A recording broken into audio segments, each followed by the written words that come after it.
Very good morning students. In the last video हमने complete किया था एक्सरसाइज 6.2 का क्वेश्चन नंबर 4। आज हम करेंगे क्वेश्चन नंबर 5। बहुत ही इजी है। ओके, 3 और 4 थोड़े डिफिकल्ट है, पर एक दो बार वीडियोस देखो, बहुत अच्छे से समझ में आ जाएंगे। ओके, पूरा कॉन्सेप्ट मैंने बोला हुआ है, इंट्रोडक्शन पे बेस है। इंट्रोडक्शन जितनी बार देखोगे उतने अच्छे से समझ में आएगा, अच्छे से आपका माइंड क्लिक होगा कि यहाँ पर कौन सा एंगल बन रहा है। Okay, so without time wasting start करते हैं क्वेश्चन नंबर 5। अब क्वेश्चन नंबर 5 में क्या दिया हुआ है? In figure 6.32 if AB parallel CD, AB parallel CD, APQ 50, now PRD find X and Y। Okay, X और Y फाइंड करना है। सिंपल है, देखो बहुत ही इजी है। पहले मैं क्या करूंगा, इसकी हेल्प से ये वाला एंगल फाइंड करूंगा, फिर इसके अंदर वाला एंगल फाइंड करूंगा, फिर ये वाला फाइंड करूंगा। 3 स्टेप में मेरा सम कंप्लीट। ओके, तो APQ दिया हुआ है, PQC के हेल्प से मैं ये वाला बार वाला एंगल फाइंड करूंगा, एक्सटीरियर एंगल, फिर इंटीरियर एंगल, फिर ये वाला इंटीरियर एंगल। ओके, आएगा समझ में? बहुत ही इजी है। ओके, स्टार्ट करते हैं। नाउ देखो, पहले जो भी दिया हुआ है वो हमें लिख लेना है। Okay,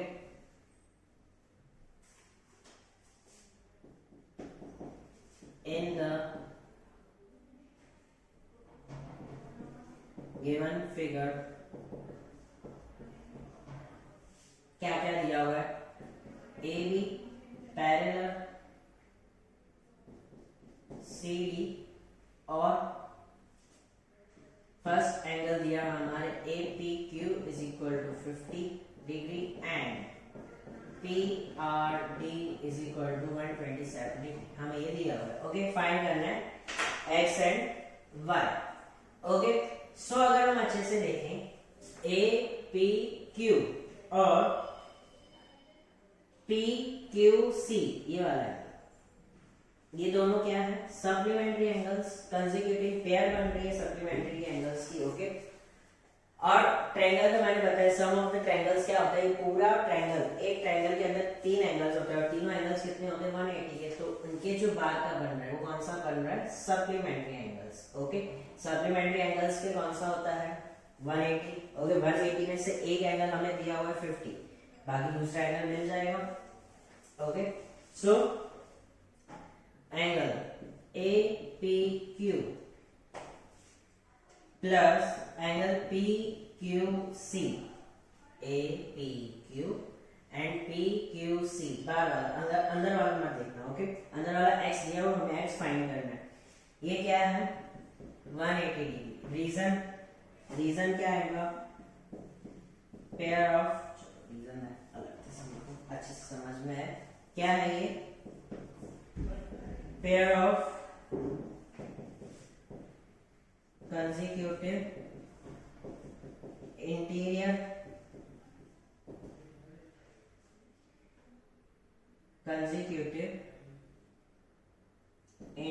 angles of supplementary। okay,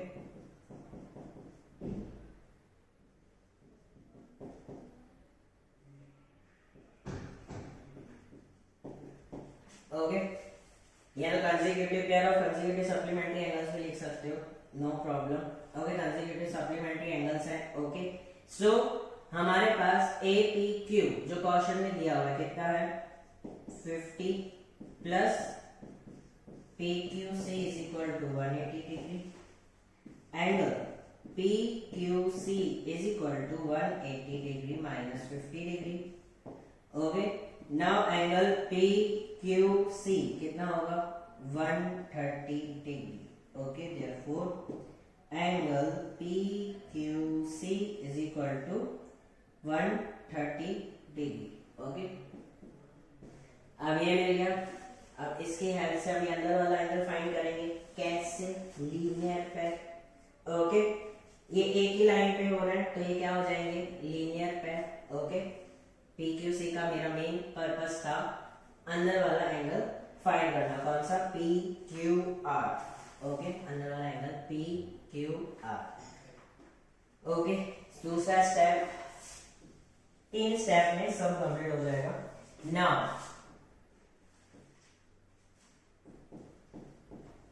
angle PQC okay plus angle PQR दोनों क्या है 180 डिग्री। क्यों? रीजन क्या?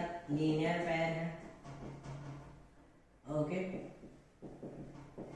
नाउ PQC हमें मिला हुआ है जो हमने अभी फाइंड किया, कितना है 130 plus angle PQR is equal to 180 degree. Okay angle PQR is equal to 180 minus 130 degree. Therefore, angle PQR is equal to 50 degree. Okay? समझ में आया? बहुत ही फर्स्ट स्टेप हमने PQC के APQ की हेल्प से PQC फाइंड किया, कंसेक्यूटिव सप्लीमेंट्री एंगल्स। फिर लीनियर टाइप की हेल्प से अंदर वाला एंगल PQR फाइंड किया, मतलब x हमें मिल गया। ओके x जो है PQR पे जो x एंगल है वो 50 है, बाकी हमें y फाइंड करना है। एक हम आज नया सीखेंगे जिसका एक थ्योरम भी आता है। ओके वो आपकी टेक्स्ट बुक में दिया हुआ है, रीड करना। क्या दिया हुआ है उसमें देखो ऑल्सो, अब एक यहाँ पर एक न्यू आ जाता है सीखने को कि जो एक बार वाला एंगल होता है also x plus y is equal to 127। Exterior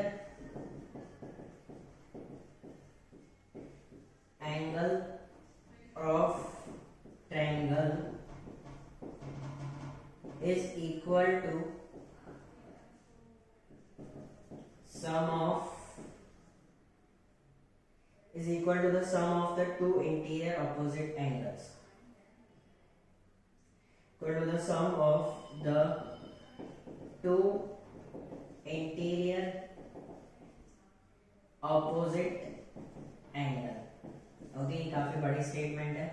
कैसे? देखो थ्योरम है, अगर एक एक्सटीरियर एंगल दिया हुआ है और इंटीरियर एंगल इसके ऑपोजिट इंटीरियर एंगल मतलब x और y, अगर ये 127 यहाँ पर दिया होता है तो इसके ऑपोजिट क्या हो जाता है y और x। अगर एक एक्सटीरियर एंगल सम होता है किसका? इंटीरियर एंगल के दो एंगल्स का सम होता है, बट वो कौन से एंगल्स होने चाहिए? Opposite x। अगर यहाँ पर x यहाँ पर दिया होता तो हम इन दोनों का सम नहीं करते। आई बात समझ में? ऑपोजिट एंगल, एक exterior angle is equal to the sum of two opposite interior angles of the triangle. Okay मैंने यहाँ पर लिखा हुआ है exterior angle of triangle is equal to sum of the two interior opposite angles. Okay अब x हमें दिया हुआ है, इसलिए इसके ऑपोजिट में x और y है, x मिल गया बाकी y मिल जाएगा। ओके x कितना ढूंढा हमने? PQR x ही है। ओके सो 50 यहाँ पर लिख देते हैं PQR is equal to angle x is equal to 50 degree। Okay confusion ना हो। ओके x मिल गया हमें angle x। Okay so x 50 degree, y is equal to 127 degree, y is equal to 127 degree minus 50 degree, तो y is equal to कितना हो जाएगा अगर हम माइनस करेंगे इससे? सो हमारे पास y एंगल मिलेगा डेट इज 70 माइनस करके देखिए 127 माइनस 50, 7 में से 0 है 7, 2 में 12 में से 5 है 7। Okay 77 degree. Okay hence x is equal to 50 degree and y is equal to 77। Okay यहाँ पर कंप्लीट होता है क्वेश्चन नंबर 5। आगे हम करेंगे क्वेश्चन नंबर 6। वीडियो पॉज करके आप लिख सकते हो। ओके बहुत इजी था, 3 स्टेप में। पहले कंसेक्यूटिव सप्लीमेंट्री एंगल्स प्रूव किया, फिर लीनियर पेयर हेल्प ली, फिर एक्सटीरियर ऑफ द ट्रायंगल। ये हमारा न्यू टॉपिक है। चाहो तो चैप्टर स्टार्ट करते हो, जो इंपॉर्टेंट पॉइंट्स है उसमें ये पॉइंट आप लिख सकते हो। Okay let's come to the question number 6। Now let's come to the question number 6। बहुत ही इजी है, जो सिंपल है। क्या दिया है क्वेश्चन नंबर 6 में? इन फिगर, मैं फिगर ड्रॉ कर लेता हूँ। ओके, मिरर वाली फिगर है जो हमने साइंस में पढ़ा हुआ है। Okay, now P B C and D, okay, Q and S and R, okay। क्या बोला गया है कि in figure 6.33 PQ and RS, PQ and RS two mirrors placed parallel to each other, दो मिरर है ये और दोनों को पैरेलल रखा है। इंसिडेंट्स रे AB strikes, इंसिडेंट्स रे AB strike, अब इंसिडेंट रे जो आते हैं मिरर के अंदर वो A से mirror PQ at B, okay, PQ पे मिल रही है B पॉइंट पे, okay. Now the reflected ray moves along the path BC, उसका रिफ्लेक्ट हो रहा है BC से, AB से स्टार्ट हो रही है फिर BC पे जा रही है देन फिर CD पे खत्म हो रही है, okay, and moves along the path BC and strikes the mirror RS at C, okay, and again reflection come along with CD, okay, in the sense reflection A B से start हो रहा है, A से लेकर B तक, फिर B से लेकर C तक एंड C से लेकर D तक, ओके। हमें प्रूफ क्या करना है कि AB एंड CD, ये जो AB है और CD है ये पैरेलल है, बस हमें इतना प्रूफ करना है, ओके। सो अब कुछ एडिशन करके, जैसे हमने लास्ट वीडियो में किया था, अगर मैं यहाँ पर एक रे बना देता हूँ और इन दोनों को पार्टीशंस में कर देता हूँ, तो यहाँ पर मेरा कौन सा बनेगा, एक एंगल यहाँ बनेगा, एक एंगल यहाँ बनेगा, उसका हम नाम दे देते हैं that is angle 4 and angle 3, और यहाँ पर एंगल 2 और एंगल 1, ओके। नाउ अब क्या होगा, बहुत ही सिंपल है, ओके। नाउ मैंने क्या किया,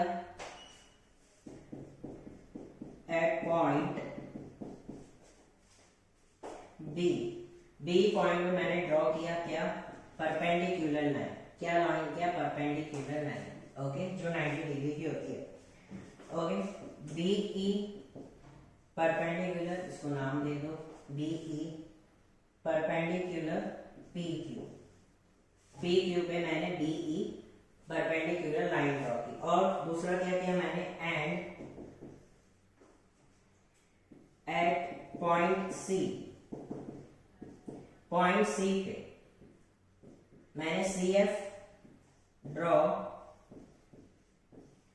CF परपेंडिकुलर RS, ओके। एक यहाँ पर मैंने लाइन ड्रॉ की परपेंडिकुलर, एंगल्स के नाम दिए 1 2 3 4, ओके। नाउ ओके, इतना काम किया जो मैंने किया और क्वेश्चन समझ में आ गया। दो मिरर हैं, उसके रिफ्लेक्शन A से स्टार्ट हो रहा है B से स्टार्ट हो रहा है C से खत्म हो रहा है एंड D पे, ओके। नाउ अब अगर हम देखें एंगल 1 और एंगल 2 इक्वल है, क्यों, क्योंकि एक इंसिडेंट रे, ओके, और रिफ्लेक्शन रे, मिरर के आगे इंसिडेंट रे और रिफ्लेक्शन रे इक्वल होता है, हमने स्टैंडर्ड 8 में पढ़ा हुआ है साइंस में कि मिरर के अंदर एक इंसिडेंट रे होता है, रिफ्लेक्शन रे होता है, ओके, जहां हम खड़े होते हैं और जहां पर हमारा होता है, ओके। सो वो दोनों क्या होते हैं, इक्वल। तो एंगल 1 और एंगल 2 इक्वल हुए, सपोज यहाँ पर कोई खड़ा है और यहाँ पर उसका मिरर पे रिफ्लेक्शन आ रहा है, ये हम है, ये रिफ्लेक्शन भी, ये दोनों इक्वल होते हैं, ओके। मिरर के आगे अगर हम खड़े होते हैं तो एज इट इज हम सेम देखते हैं, इनसाइड इंसिडेंट रे में एंड रिफ्लेक्शन रे जो मिरर में होता है वो दोनों क्या होते हैं, इक्वल, ओके। सो एंगल 1 और एंगल 2 इक्वल होंगे और एंगल 3 और एंगल 4 इक्वल होंगे। प्रूव करना है ना कि AB और CD इक्वल है, पैरेलल है कि नहीं। तो इसके अंदर मैंने दो पार्टीशन कर दिए परपेंडिकुलर लाइन पे, एंगल 1 और एंगल 2 इक्वल और angle 3 and angle 4 are equal, okay. So reason लिखेंगे,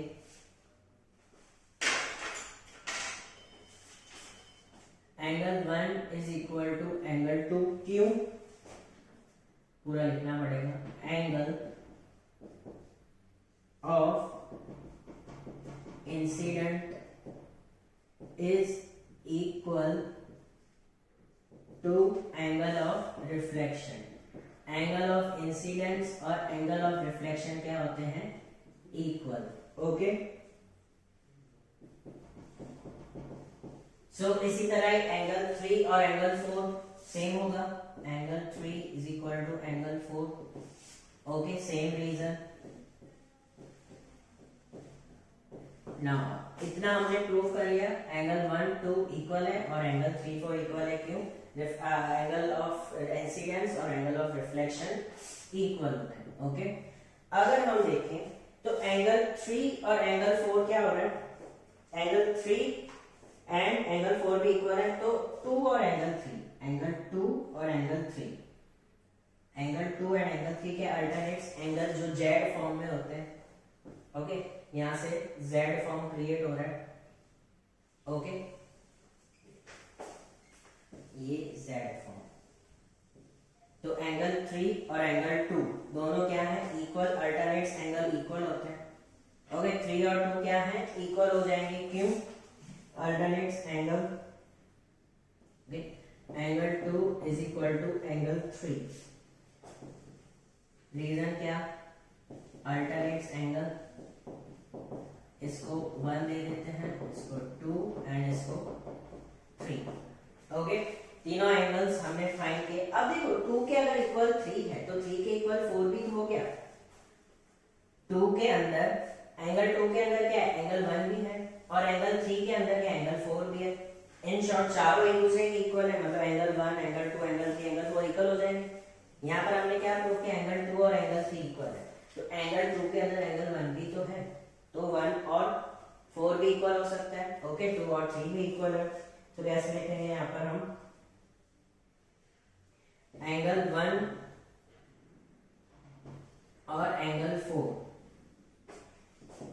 इक्वल है। क्यों? फ्रॉम 1 to 3, जो हमने लिखा 1 2 3, चौथी इक्वेशन हो जाएगी। ओके, 2 और 3 अल्टरनेट एंगल है, 2 के अंदर 1 आता है और 3 के अंदर 4 आता है, तो ऑटोमेटिकली एंगल 1 और एंगल 4 भी इक्वल हो गए। ओके, इन शॉर्ट चारों इक्वल है, तो एंगल 1 को मैं क्या लिख सकता हूँ, एंगल 1 2 के इक्वल है, तो 2 times angle 1 is equal to 2 times angle 4 भी लिख सकते हैं। ओके, इसी के अंदर एंगल 4 भी है, 3 भी है, इसी के अंदर एंगल 1 भी है, 2 भी है। ओके, सो कैसे लिख सकते हैं, angle 1 plus angle 1 is equal to क्या हो जाएगा, एंगल 4 प्लस एंगल 4। अब एंगल 1 के अंदर एंगल 2 भी है, means angle 1 plus angle 2। Okay, angle 3 plus angle 4। अगर एंगल 1 और एंगल 2 का सम करेंगे वो इक्वल हो जाएगा एंगल 3 और एंगल 4। कैसे हमने फाइंड किया, सबसे पहले इंसिडेंट्स और रिफ्लेक्शन रे को हमने सेम किया, उसके बाद अल्टरनेट्स एंगल्स की हेल्प से हमने फाइंड किया। ओके, तो एंगल 1 और एंगल 2 कौन सा ट्रायंगल एंगल बन रहा है, एंगल 1 और एंगल 2 पे कौन सा बन रहा है, BCD। कौन सा बन रहा है, BCD। किसके इक्वल है, ABC। ये दोनों इक्वल हो जाएंगे 1 और 2। Okay, ABC। अब दो परपेंडिकुलर अगर इक्वल है तो उसके जो पैरेलल लाइंस हैं वो भी इक्वल हो जाती हैं। Okay, therefore hence proved AB is parallel to CD। Okay, यहाँ पर कंप्लीट होता है हमारा question number 6। So video pause करके आप देख सकते हो। Let's come on the next exercise, exercise 6.3 का question number 1। Now question number 1 of exercise 6.3 क्या दिया है, सिंपल सा in figure 6.39 side PQ and RQ, PQ and RQ of PQR produce the points S। एक ट्रायंगल है PQR, उसमें Q point क्या है, एक ज्यादा लाइन आगे एक्सपांड हो रही है तो जाके T पॉइंट प्रोड्यूस कर रही है और P प्रोड्यूस कर रहा है S, मतलब S and T respectively. Okay, if SPR 31 35 है एंड PQT 110 है, तो हमें फाइंड क्या करना है, PRQ। ओके, ये वाला एंगल हमें फाइंड करना है। ओके, अब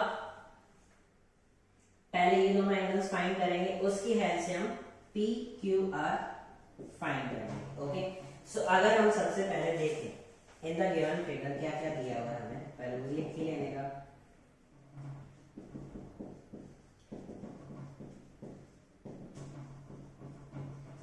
इन द गिवन फिगर क्या क्या दिया हुआ है हमें, angle S P R is equal to 135 degree,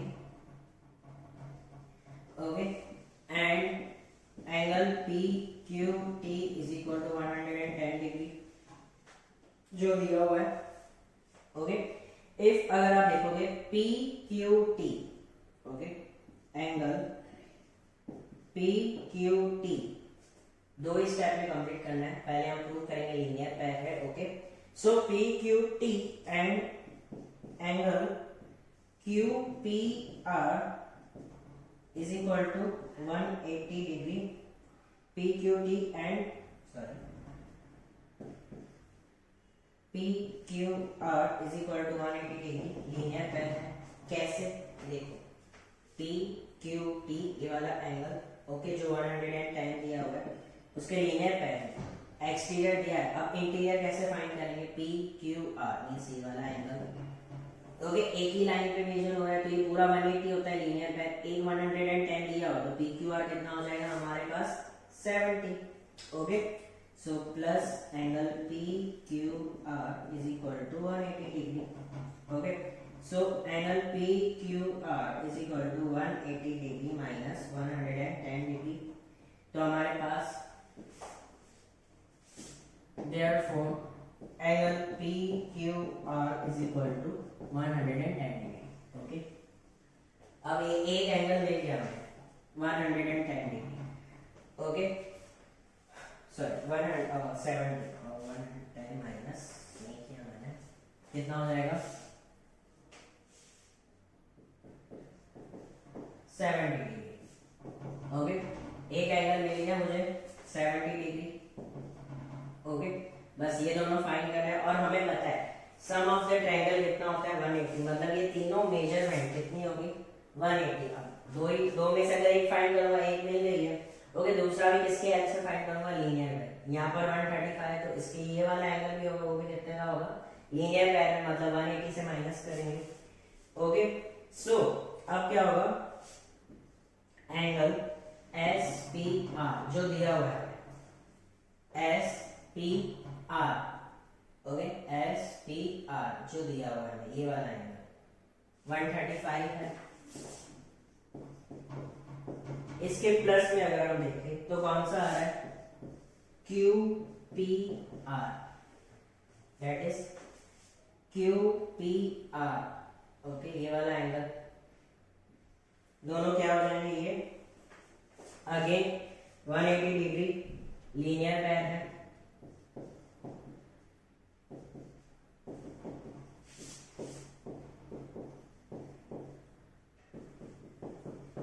okay, so Q P R मुझे कितना मिलेगा, Q P R is equal to 180 degree minus 135 degree, तो कितना मिलेगा, Q P R is equal to 45 degree. Okay, ये मुझे मिल गया 45। ओके, एक ही लाइन पे हो रहे हैं, आएगा समझ में, एस पी आर और क्यू पी आर। ओके, मिल गया 45। अब दो एंगल्स मिल गए मुझे, पी क्यू आर और क्यू पी आर, बाकी क्या फाइंड करना है, पी आर क्यू, तो ये पूरा 180 होता है, 180 में से अगर ये दोनों एंगल्स मुझे मिल गए तो तीसरा एंगल मुझे मिल जाएगा। Okay, now in triangle P Q R, in triangle P Q R कितने एंगल्स बनते हैं, एक तो P Q R plus P R Q plus Q P R is equal to 180 degree. Okay, angle sum of properties of triangles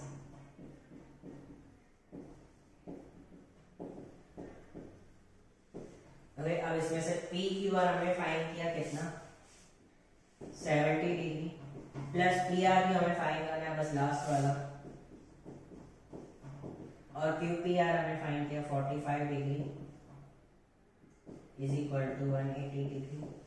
okay, इन दोनों का plus करेंगे तो कितना मिलेगा 70 plus 45 is equal to 115।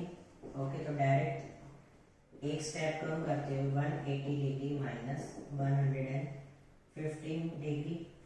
Okay, तो कितना मिलेगा मुझे, that is P R Q is equal to 65।